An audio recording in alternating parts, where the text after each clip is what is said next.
suliranin, lahat ay aking kakayanin, pagkat ikaw ay kapiling.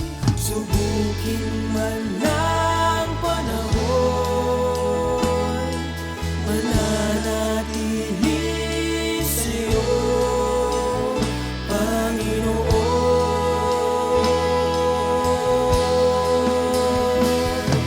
Walang alinlangang maglilingkod, walang pangambang sa'yo ay susunod. Hindi susuko at hindi ito, patuloy lamang sa iyo, Panginoon.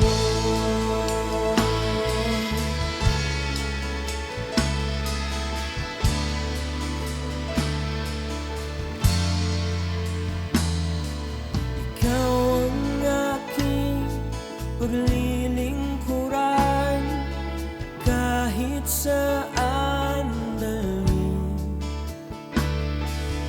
Ikaw ay lagi kung susundin, anuman ang suliranin, lahat ay aking kakayanin, pagkat ikaw ay kapiling. Subukin man ng panahon, mananatili sa'yo, Panginoon.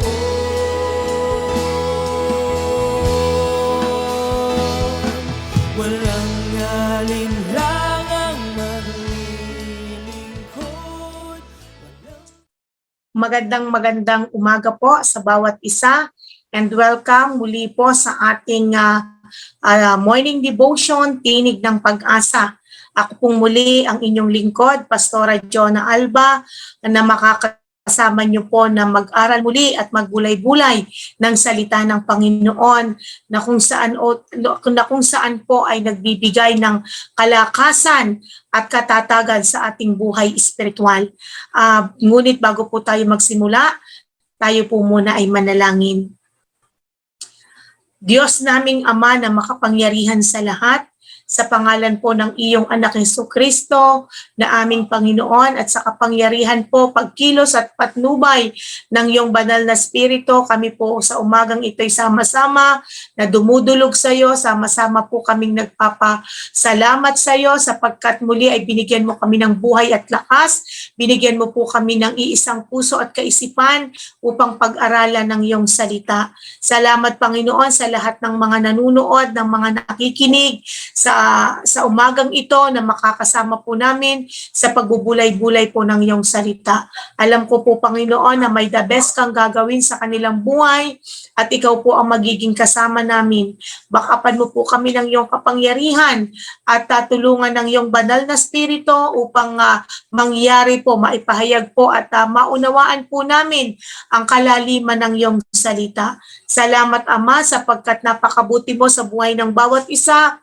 Lagi po naming nararanasan ang iyong pagtuturo, ang iyong paggabay, ang iyong patnubay sa bawat isa sa amin, O God. Lord, sa umaga pong ito, mangyari po ang iyong kalooban sapagkat inaamin po namin na kung wala ang pagsama ng iyong banal na spirito, wala po kaming magagawa. Kaya po sa umagang ito, sa amin pong morning devotion, Tinig ng Pag-asa, ipinagkakatiwala po namin sa iyo ang lahat ng bagay at ito po'y aming samot dalangin sa pangalan ni Jesus. Amen and amen. Salamat pong muli sa inyo, sa lahat po ng nakaantabay, nakikinig, and tayo po ay muli ay magkakasama-sama na mag-aral ng salita ng Diyos sa umagang ito. At ngayon pong ang tema po natin ngayong month ng November is about unity. Is about unity. Ito po ay patungkol sa pagkakaisa at napakaganda pong pag-usapan kung papaano po ba, ano po ba ang kapangyarihan, ano po ba ang nakapaloob, ano po ba ang himala kapag ka po dumaloy ang pagkakaisa sa bawat isa sa atin. Ano po? Sabi nga po doon, unity is the one, ibig sabihin po, unity is the one of the most important traits in everyone's life. Ano po, ito po ay isa sa pinakamahalaga na katangian na dapat pong taglayin ng isang tao.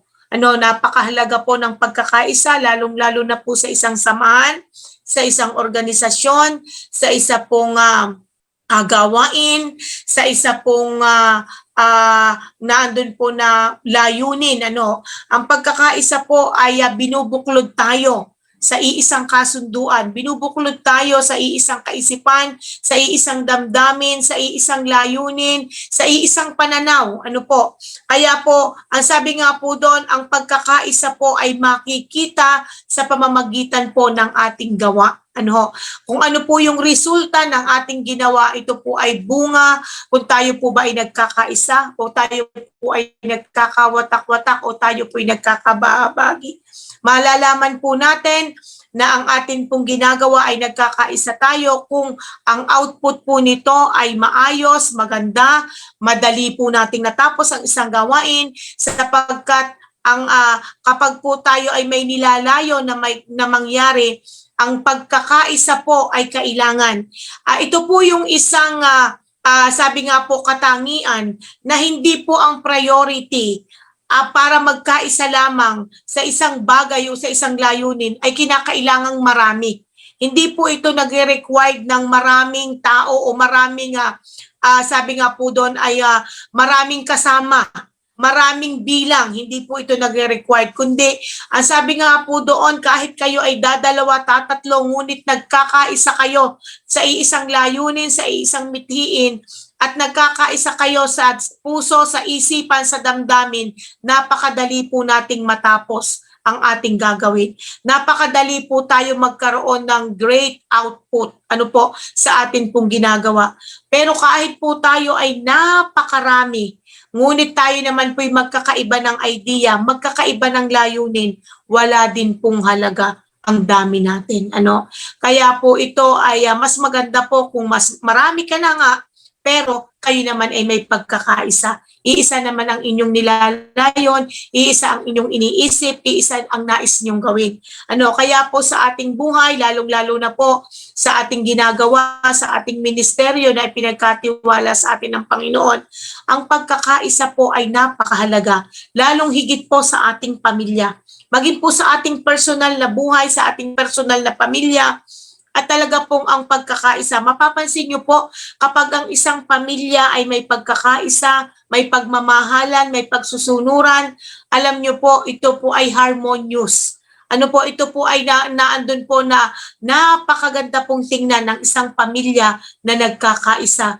May pagsusunuran, ang magulang ay naandoon na nakikinig sa kanyang mga anak at ang mga anak naman po ay sumusunod. Napakaganda pong tingnan ng pamilyang ito. Pero makikita nyo po sa isang pamilya kapag po ito ay watak-watak, kapag wala po yung pagsusunuran, yung pagmamahalan, yung pagkakaisa, kita nyo po napakagulo ng pamilyang ito. Pero ang dalangin ko po sa umagang ito ay nakakaranas po tayo ng isang nagkakaisang pamilya.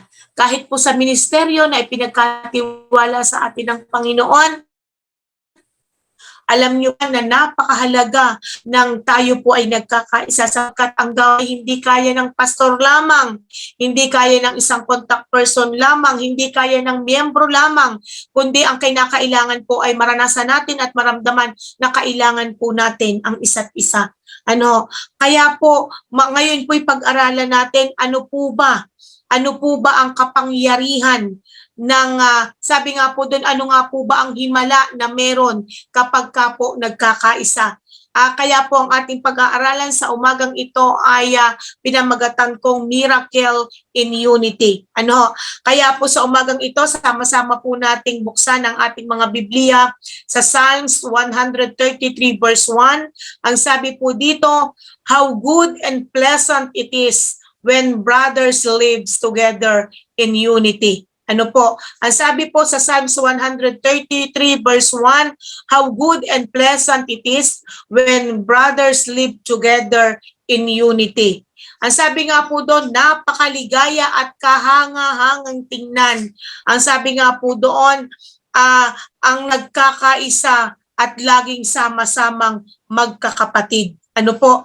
At ang sabi po dito, may isa pa pong verse na napakaganda pong ilustrasyon ng unity or ng pagkakaisa. Ito po ay makikita o matatagpuan natin sa 1 Peter chapter 3 verse 8 to 9. Ang sabi po dito, finally, all of you live in harmony with one another. Be sympathetic, love as brothers, be compassionate and humble. Ano po? Ito po ipinapakiusap sa atin na sabi po doon, magkaroon daw po tayo ng pagkakaisa at magtinginan tayong mabuti. Magmahalan tayong parang isang tunay na magkakapatid. Maging maunawain daw po tayo at mababang loob. Naandun po kinakailangan, sabi nga po dito ni Pablo, kinakailangan po sa isang samahan ay may harmonious relationship. Ano po? Bakit kaya po laging binabanggit na sa pagkakaisa po lagi nang magturingan kayong magkakapatid? Sapagkat napakahalaga po na ang ating pong puso, ang turing po natin kahit hindi po natin kaano-ano ang ating kapwa, ang turing po natin sa kanila'y kapatid. Bakit po? Wala na pong hihigit pa sa pag-ibig ng isang kapatid. Ano ho? Sabi nga po doon, kung tayo po ay kaya po natin kapag ka po kapatid, sabi nga po lagi ng mapapakinggan natin na kahit magpakasama-sama ng kapatid yan ay kapatid pa rin. Ano, kaya po tayo po, kaya sabi ng Lord, bakit kinakailangan na lagi pong ipinapaalaala sa atin na magmahalan tayo bilang magkakapatid? Kasi po, lagi pong sinasabi na blood is thicker than water. Ano po, ibig sabihin talaga pong kapag itinuring natin na kapatid ang ating kapwa, kaya po natin silang mahalin, kaya po nating unawain, kaya pong alisin natin yung mga hindrances para hindi po natin sila magawang ibigin, dahil po sila'y minamahal natin bilang mga kapatid, Kaya po sa umagang ito, sabi nga po doon, ang himala po na makikita natin sa unity ay mapapansin po natin kapag ka po sa isang organisasyon, sa isang samahan, sa isang ministeryo ng Lord, ang nakapaloob po dyan, ang naroroon po ay laging nagkakaisa, nagmamahalan, nagsusunuro, nagpapatawaran. Makikita nyo po na parang ito'y isang pamilya. Parang sabi nga po doon, napakadaling kumilos, napakaalwan na matapos ang isang gawain. Sapagkat sabi nga po doon, ang miracle ng unity ay sabi nga po doon, number 1, it breaks everyone differences. Ito po ay inaalis po nito, binibreak po nito. Sabi nga po dito ay ang pagkakaiba. Ang pagkakaiba ng bawat isa. Sapagkat tayo po bilang hindi naman po tayo galing sa isang pamilya, iba-iba po ang ating upbringing, iba-iba po ang ating magulang, iba-iba po ang ating kinalakhang lugar, iba-iba po ang ating kaugalian, iba-iba po ang ating paniniwala, iba-iba po ang ating pananaw. Ngunit kapag ka po naroon ang pagkakaisa, yun pong differences na yon ay nawawala, nabibreak. Nasabi nga po doon ay sinisira nito or inaalis nito yung ating pong mga pagkakaiba. It breaks everyone differences. Dahil nga, ang sabi nga po doon, kapag ka po iisa naman po ang ating layunin, iisa naman po ang ating mithiin bilang mga tinawag ng Diyos. Yun po nga, sabi nga po doon, iisa po ang ating benefit noon pong tinanggap natin ang ating Panginoong Hesus bilang Diyos at sariling tagapagligtas. Ibig sabihin po doon, lahat tayo tumanggap ng kaligtasan. At sinabi nga po sa kanyang salita, ang sino man ang sumampalataya sa kanya, sino man po ang nanampalataya sa kanya, ay pinagkalooban po niya ng maging karapatang maging anak ng Diyos. Ano po? Kaya nga po, ang sabi po dito, kapag po tinanggap natin ang Panginoong Jesucristo sa Galatians chapter 3 verse 28, Galatians chapter 3 verse 28, wala nang pagkakaiba ang Hudyo at ang Griego, ang alipin at ang malaya, ang lalaki at ang babae, kayong lahat ay iisa dahil sa pakikipag-isa kay Kristo. Iisa na po tayo ngayon. Sabi nga po, ang ulo ay ang Panginoon, tayo po ang kanyang katawan. At tama po lagi yung sinasabi ng kasabihan po na ang anumang sakit ng kalingkingan, damdam ng buong katawan. Sapagkat tayo po ay pamilya, tayo po ay iisa kay Kristo, kaya po ang tagumpay ng lahat ay tagumpay ng lahat. Kapag po patuloy tayong nagkaisa, patuloy na nagtulungan, nagmahalan, wala pong mahirap na hindi po pwedeng pangyarihin ang ating Panginoon. Kaya po, sa umagang ito ay sabi nga po dito sa ating binasa, wala na pong pagkakaiba.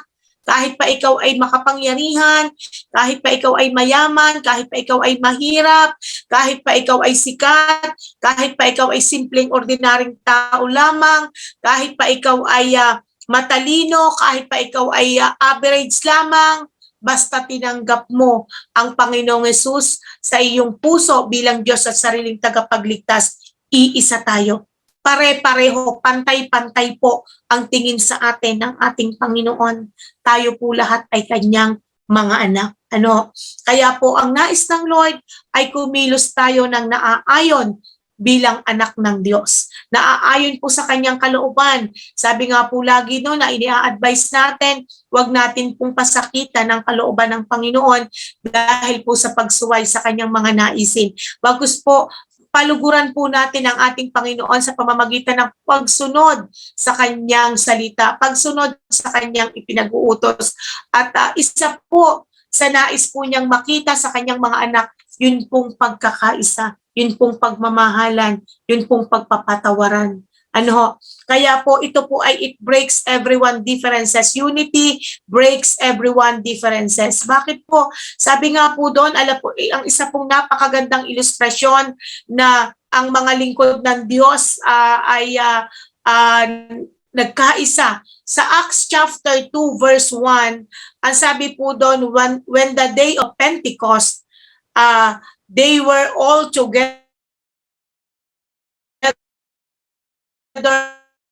in po lahat ng mga sabi po mga alagad ng Diyos noon pong panahon na dumating po yung araw ng Pentecostes or yung pong Christian festival na para po sa atin ay pwede nating ituring na ito yung ating mga Sunday service, yun pong ating mga pagdiriwang, ay naandun po na sila ay naandoon sa iisang lugar. Ano po ang ginagawa nila doon sa iisang lugar na yon? Hindi lang po sila basta nagsasaya, hindi lang po sila basta kumakain, hindi lang po sila basta nagsasama-sama. Sabi po doon, they pray together, they share, naandun po yung sharing and encouraging one another, reminding one another. At sabi po sila po ay nasa the same page and purpose. Sila po ay nananalangin nagpapalanangilan po sila, nagbabahagihan po sila, nag-aaral po sila ng salita ng Diyos. Kung sino man po sa kanila ang mga nanghihina, sino man po sila ang parang nawawalan ng pag-asa, marami po sa kanila ang nagpapalakas. Sila po ay nagpapalakasan sa bawat isa. Sila po ay pinapaalaala po nila yung mga ginawang himala, ginawang sakripisyo, ginawang sabi nga po doon ay ginawa po ng Diyos nung siya po ay kasama pa ng mga alagad. Yung kapangyarihan ng Diyos kapag po ikaw ay nagtiwala, sila po ay nagpapalakasan, bagamat sila po ay magkakaiba, galing po sila sa magkakaibang lugar, magkakaibang lahi, magkakaibang pananampalataya at paniniwala, sila po ay nagkakaisa at nagtuturingang magkakapatid. At yun po ang nais ng Panginoon sa bawat isa sa atin. Tayo po'y nagtuturingan na magkakapatid, nagmamahalan pong magkakapatid, at nagtutulungan na parang isang tunay na magkakapatid dahil yun po ang nais ng ating Panginoon. Bakit po nung nakita po ng Lord na ang mga alagad niya ay nagkakaisa sa iisang layunin, sa iisang mitiin, sa iisang adikain, sa iisa po sa iisang sabi nga po doon ay sa iisa pong kaisipan, sa iisang puso. Ano po ang nangyari? Bumaba po ang banal na spirito. Dahil sabi nga po doon ay they were all filled with the Holy Spirit. Sila pong lahat ay napuspos ng banal na spirito. At ano po ang nangyari nung sila po'y napuspos ng banal na spirito? Yun pong salita ng Diyos na kanilang binibigkas ay sinamahan po ng signs, wonders, and miracle. Ibig sabihin po sila po ay napuspos ng banal na spirito at ang kanila pong mga salita, yung mga encouragement po nila, salita ng Diyos, ay sabi nga po doon, sinamahan po ng tanda, himala at kababalagan. At ano po ang nangyari? Nung ang bawat salita po nila ay binakapan ng kapangyarihan ng Lord, sinamahan po ng signs, wonders, and miracles. Ano po ang sabi doon sa verse, Acts chapter 2 verse 47, ano po ang sabi doon? And the Lord added their number daily, those who were being saved. Araw-araw po'y idinaragdag ng Diyos ang mga naliligtas. Bakit po? Dahil iisa po yung kanilang purpose. Gumagawa po sila sa iisang adhikain at layunin na masunod po nila ang kalooban ng Lord, ma-share po nila. Kaya po napakaganda po ng resulta na kapag po tayo ay spirit-filled, pinuspos ng banal na spirito, ay ang atin pong unang layunin ay laging maipahayag ang salita ng Panginoon, ng may pag-ibig at pagmamahal. Kaya nga po dito napatunayan po na kung bakit po tayo maraming mga gawain na ang bilis lumago, ang bilis pong sabi nga po doon, ang bilis po na mag-prosper, ang bilis po na dumami, ang bilis pong ma-multiply. Alam niyo po 'yon kung bakit? Dahil po ang ginagamit ng Lord, ang mga lingkod ng Diyos ay nagkakaroon po ng pagkakaisa. Gumagawa po sa iisang layunin na ang layuning ito'y masunod lamang ang kalooban ng Diyos nang naaayon sa kanyang banal na salita. Ang ikalawa po, ano po ang himala na nagagawa ng pagkakaisa? Yung una po, it breaks everyone differences, at ngayon naman po, it breaks every strongholds. It breaks every strongholds in our life. Ano po ba yung mga strongholds na meron tayo? Alam niyo po, walang imposible kapag nagkakaisa. Kahit po kanina po, kung ano man po yung mga differences ng bawat isa, pero kapag po nalagay sa ating puso, sa ating isipan, na dapat tayo ay iisang lengguwahe, iisa ang sinusunod, tayo po'y nagkakaisa, it breaks everyone difference. Kapag po na-break yung differences na yon, sabi nga po doon, ang lahat ng strongholds na pinagsisimula ng pagkakabahabahagi, ito po ay nabe-break, nawawasak, nawawala. Sabi nga po doon ay naaalis. Kaya po, sabi nga po dito, ano po ba yung mga strongholds na meron tayo? Unang-una po dyan ay, sabi nga po doon, yun pong sabi po, inggit, unang-una, marami po sa atin noon. Kaya po ang isang samahan, ang isang gawain ay hindi nawawasak, nagkakawatak-watak. Sabi nga po doon ay nagfi-fail, ay dahil po marami po yung inggit. Hindi po mawala yun. Napakasama po yung tayo ay magkaroon ng envy, yung sinasabing envy, yung tayo ay lagi nating, hindi po ba tayo masaya na kapag ang kapwa natin ay nagtatagumpay, ang kapwa natin ay sabi nga po doon ay naandoon po na sabi nga po doon ay siya ay umuunlad, nagpa-prosper. Kung minsan po sa halip na matuwa tayo para sa kanila, sa halip na i-encourage sila, halimbawa po, na-promote siya as a leader, na-promote siya as ministry head, na-promote siya as pastor, o na-promote siya po sa isang kanyang trabaho. Minsan po sa halip po tayo ay matuwa, ay ang nararamdaman po natin ay inggit o selos, ganun po. Meron po tayo kung halimbawa naman po yung ating kasama sa isang samahan or even sa ating pamilya nakagawa ng hindi maganda sa atin, nagkakaroon po tayo ng unforgiving spirit.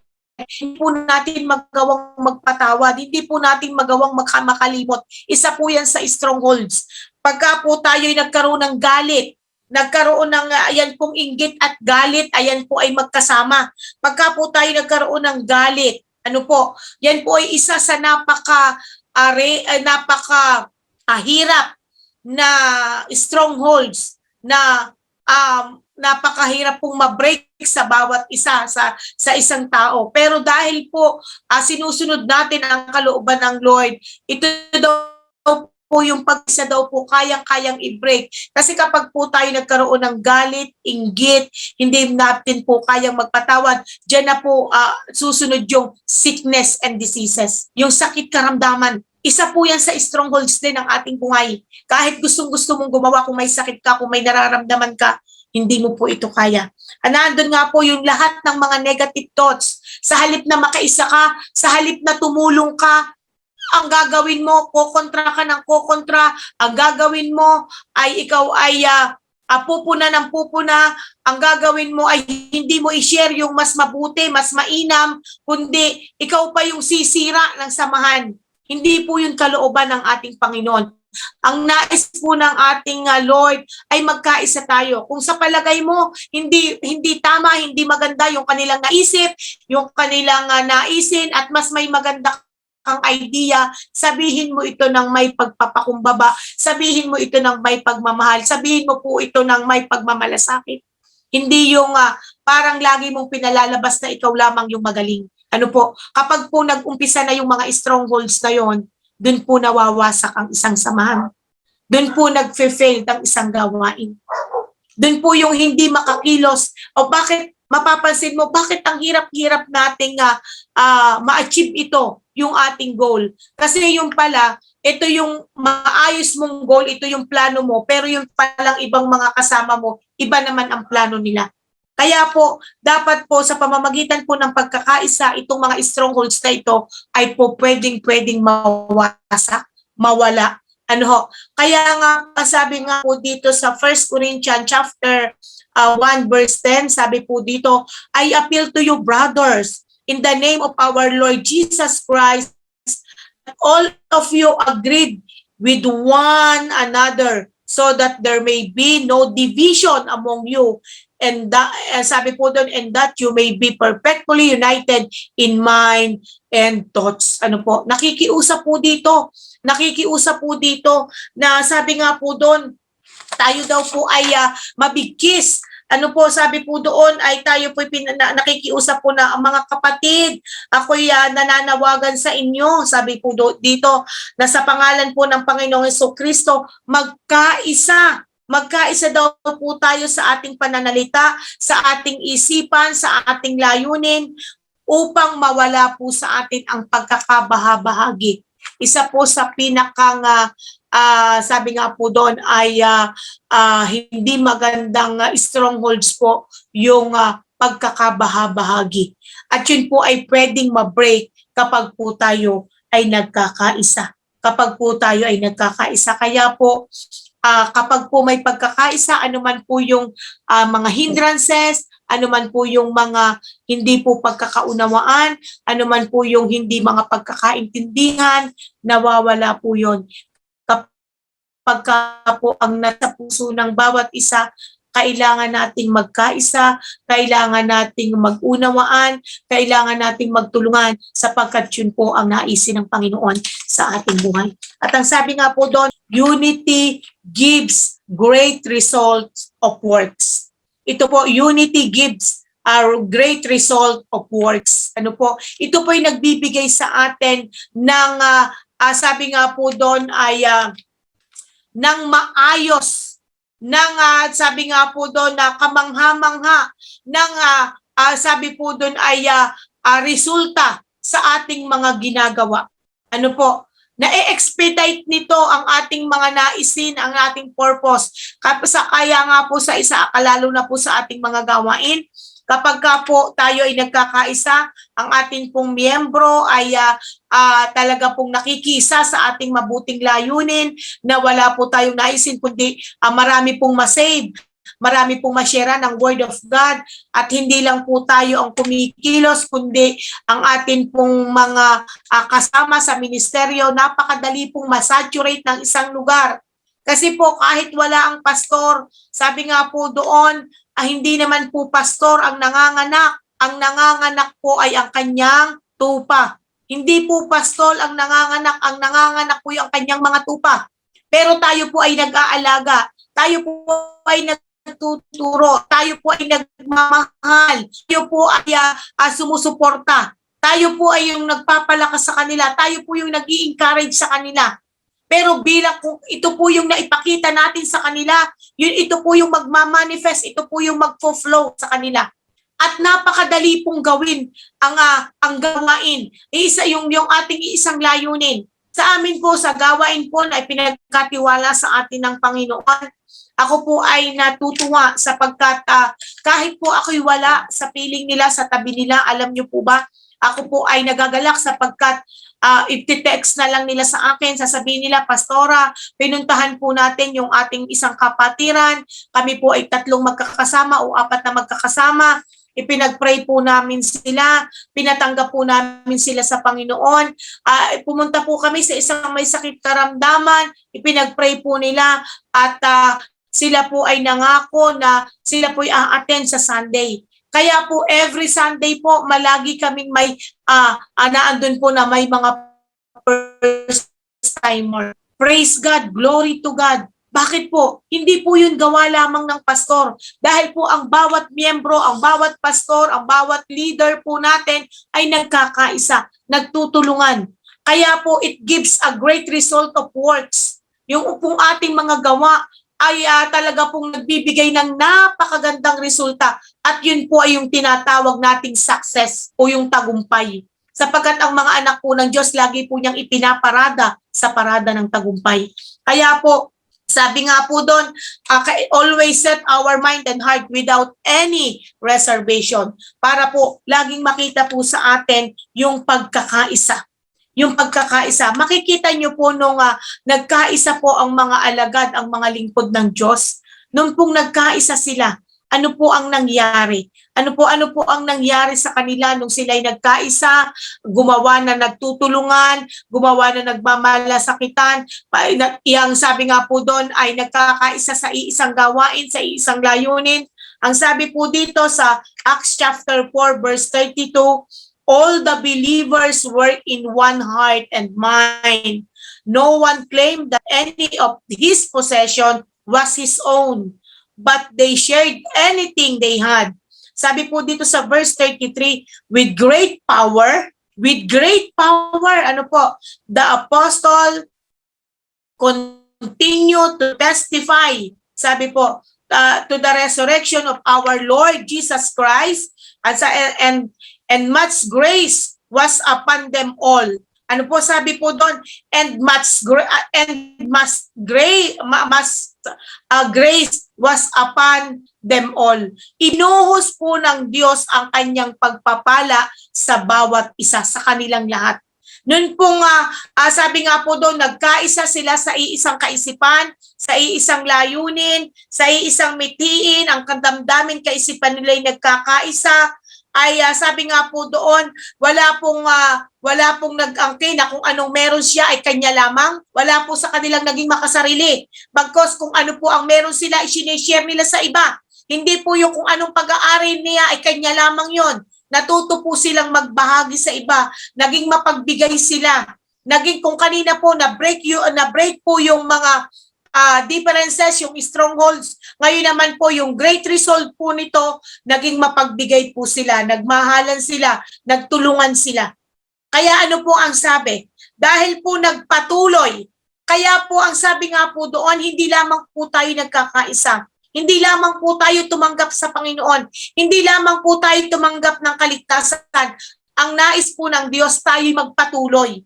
Tayo'y lumago. Tayo'y magkaisa. At ano po ang sabi? Dahil ang mga apostol ay patuloy na gumawa. O ito po yung sabi sa Acts 4 verse 32 to 33. Dahil po sila'y patuloy na gawa, nag-testify ng muling pagkabuhay ng ating Panginoong Hesus, ano po ang nangyari? Ang nangyari po dito, inuhos ng Diyos ang kanyang masaganang pagpapala sa kanilang lahat.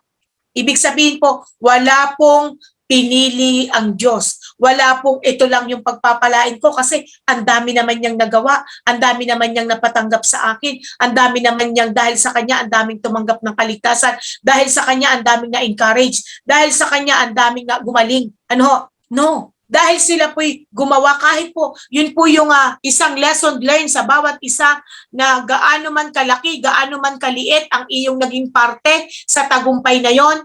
Ibig sabihin, dahil ikaw ay nakiisa, dahil ikaw ay nakisama sa paggawa, ibig sabihin, kasama tayo sa tagumpay. Ang tagumpay ng isa ay tagumpay ng lahat.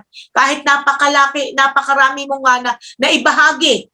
Pero ito naman tumulong, nagkaisa kayo, nag-share, kahit kakaunti man yung kanyang naibahaging idea, or kahit yung financial ay kakaunti man. Pero dahil nakaisa, ibig sabihin kasama siya sa tagumpay. Iisa. Ano? Kaya po sabi ko nga, nung pong ito ay minemeditate ko about unity, sabi ko amazed na amazed ako. Oo nga, ang dami pong himala na pwedeng mangyari kapag po nagkakaisa. Ano? Lalong-lalo na po sa pamilya. Kahit po mahirap ang buhay, kahit maraming pagsubok, kahit mahirap ang buhay, kahit maraming challenges, napakaalwan lamang po na mapagtagumpayan kung nagkakaisa. Masaya pa rin ang buhay, masaya pa rin ang pamilya. Kahit hindi ganun kadaming pagkain, kahit hindi ganun kadami ang pinansyal. Pero kapag nagmamahala, nagkakaisa, nagtutulungan, talagang masasabi po natin na para na rin po tayo na ang pakiramdam po natin lagi tayong milyonaryo araw-araw. Bakit po? Iba po yung pagpapalang galing sa Lord. Dahil yun po ay complete package. Complete package po yun. Kaya po, alam po natin na ang Diyos ay patuloy na kumikilos, patuloy na nagtuturo, at ang best example po ng sa pagkakaisa ay circle. Alam niyo po ba yung circle? Kapag ka po kasi tayo ay bilog, tayo po ay nasa iisang place. Sabi po tayo po ay equally united. At kahit po yung circle na yan ay ma-freeze, kahit po yan ay ma-compress, yan po ay lumiit, mananatili pong tayo ay nagkakaisa, nandun po tayo sa gitna. Hindi po tayo magkakahiwa-hiwalay. Hindi po katulad ng hugis ng star na pwedeng dito ka sa isang sulok, dito ako naman. Hindi pwede ng rectangle, pwede pong tayo doon sa sulok, sa isang sulok, sa isang sulok, sa isang sulok. Hindi po ganon ang nais ng Lord. Dapat tayo laging nasa circle. Lagi po tayong nasa bilog.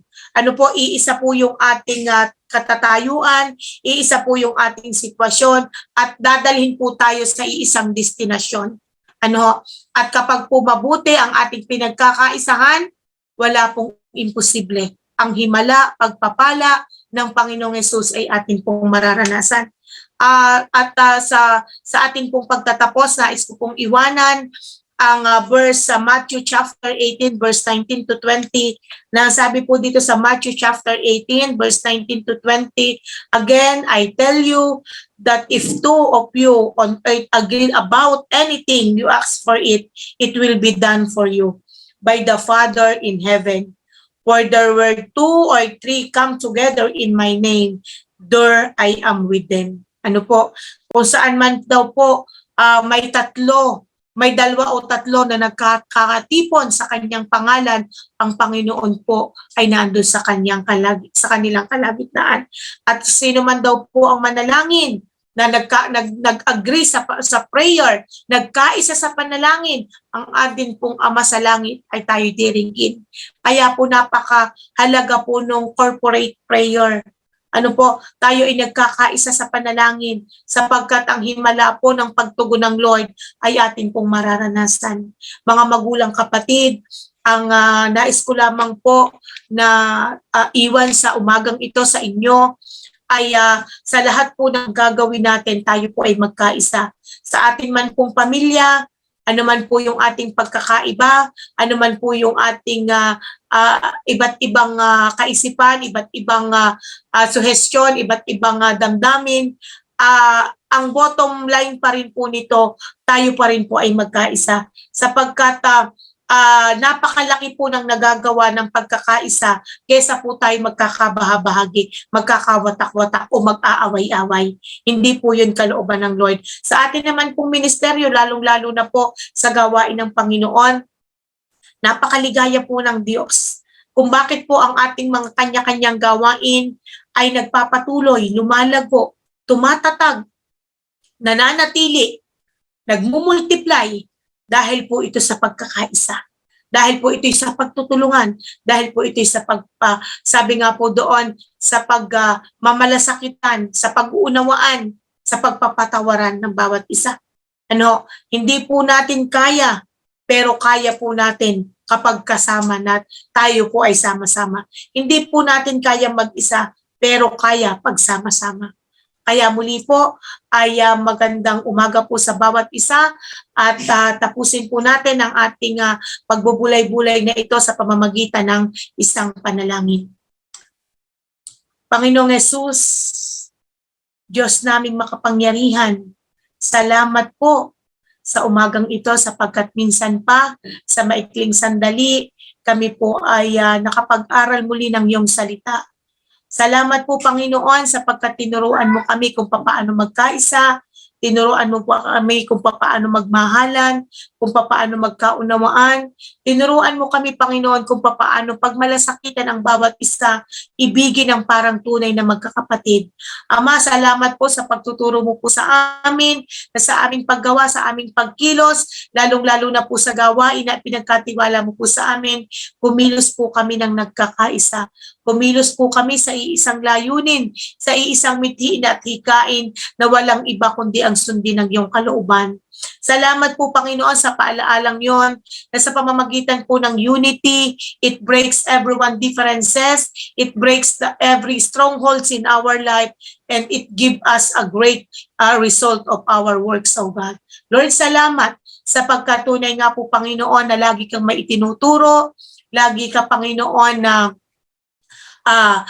may ipinapalaala sa amin, lalo mo po kami nga pinatatatag o Diyos sa aming spiritual na buhay at lagi pong ang salita mo ang amin po Panginoong tungkod, ang amin po Panginoong na sandata para po Panginoon sa paglaban namin sa araw-araw na aming buhay, O God. Salamat sa iyong mga salita sapagkat ito po ay nagbibigay paalaala sa amin na ikaw Panginoon ang lagi naming sundin at ang kalooban mo ang mangyari sa aming buhay, O God.